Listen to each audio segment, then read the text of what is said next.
Salve Maria! O tema que quero abordar hoje é um tema que é muito caro à Igreja e àqueles que seguem a espiritualidade mariana. Consagração a Cristo pelas mãos de Maria. Consagração a Cristo pelas mãos de Maria. Um pequeno livro, Tratado da Verdadeira Devoção à Santíssima Virgem, de São Luís Maria Grignon de Montfort, ele que nasceu em 1673 e morreu em 1716, e esse livro que ele escreveu no começo do século XVIII é que popularizou a expressão consagração a Cristo pelas mãos de Maria. Mas é interessante observar que este livro, segundo o autor, sofreria perseguição do demônio, porque o demônio sabia o que esse livro realizaria em muitos corações e na igreja. Então ele disse que os infernos todos se voltariam contra esse livro e ele ficaria esquecido. E realmente ficou perdido lá no armário, até que foi encontrado 116 anos depois, isto é, em 1832. Agora, a partir daí, se popularizou, se espalhou pelo mundo, e eu diria que dentre os livros sobre Nossa Senhora, não só é um dos que teve um maior número de edição, mas que teve maiores consequências. Ainda hoje, são multidões que leem esse pequenino livro, meditam, transformam a sua vida porque fazem a sua consagração a Cristo pelas mãos de Maria. Falar essa expressão pode nascer duas perguntas. Primeiro, a primeira pergunta, seria legítima esta consagração? Não seria uma decisão supérflua, uma vez que em Cristo Deus já nos consagrou pelo batismo? Vamos tentar responder essas duas perguntas. Segundo Grignon de Montfort, consagrar-se a Cristo pelas mãos de Maria significa, em primeiro lugar, imitar o gesto da Virgem Santíssima, que se entregou totalmente nas mãos de Deus. Eis aqui a serva do Senhor. Faça-se em mim segundo a tua vontade. Então, nesta entrega, Maria demonstrou ter toda uma espiritualidade que a guiava e que a dirigia. Consagrar-se é imitar, segundo Grignon de Montfort, imitar o apóstolo, o gesto do apóstolo e evangelista João, que, tendo ouvido Jesus no alto da cruz, levou Maria para sua casa.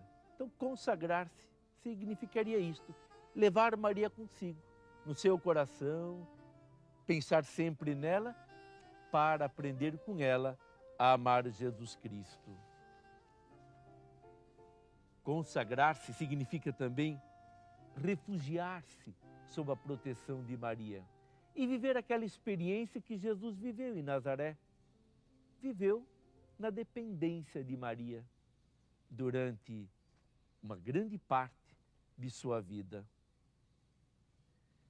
E consagrar-se, segundo Grignon de Montfort, São Luís Maria Grignon de Montfort, significa também renovar os votos batismais, respeitando, pois, a única mediação de Cristo e procurando a maturidade espiritual.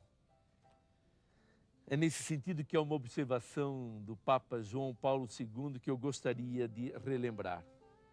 O Papa escreveu assim: é-me grato recordar a figura de São Luís Maria Grignon de Montfort, o qual propõe aos cristãos a consagração a Cristo pelas mãos de Maria como meio eficaz para viverem fielmente os compromissos batismais. Então, com a nossa consagração a Maria, na verdade, o que nós queremos é viver mais radicalmente o batismo. Maria não é um fim e menos ainda uma parede. É alguém que vai nos ensinar a viver um estilo de vida como nós queremos. E aí temos o exemplo dela concretamente diante de nós. Então, uma pergunta que se impõe: o que é que muda com esta consagração? O que é que muda? Mas aqui é importante ter claro o seguinte: uma consagração, ou ela é fruto de uma decisão amadurecida, ou não vai realizar coisa nenhuma. Eu digo isso porque muitas pessoas às vezes acham que só uma fórmula é capaz de transformar ou de mudar uma vida. Não.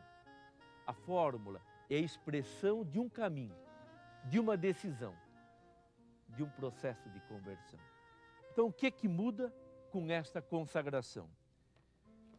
O consagrado, a exemplo de Maria, busca um encontro pessoal, íntimo, com a mãe de Jesus, porque quer conhecer melhor as características de sua espiritualidade. Isso é daquele impulso que havia dentro dela. Espiritualidade aqui como aquele caminho do Espírito, aquela maneira própria de seguir Jesus Cristo. E olhando para Maria, qual é a primeira característica de sua espiritualidade que logo nos toca? A disponibilidade. Disponibilidade. Eis a serva. A disponibilidade exige por trás toda uma atitude diante de Deus. Ele é importante. Portanto, eu quero fazer a vontade dele, não realizar os meus projetos. Como isso é importante? Quantas vezes nós dizemos, seja feita a vossa vontade, mas na prática ele teria vontade de dizer, desde que coincida com a nossa. A disponibilidade é essa entrega generosa, total, sabendo que Maria vai cuidar de nós com um carinho imenso. Ligada a essa disponibilidade, temos o serviço, aquela que é toda uma atitude. Ela que foi às pressas à montanha, ela que esteve atenta às necessidades de Caná. Depois, as outras características, nos debruçaremos sobre elas no próximo bloco.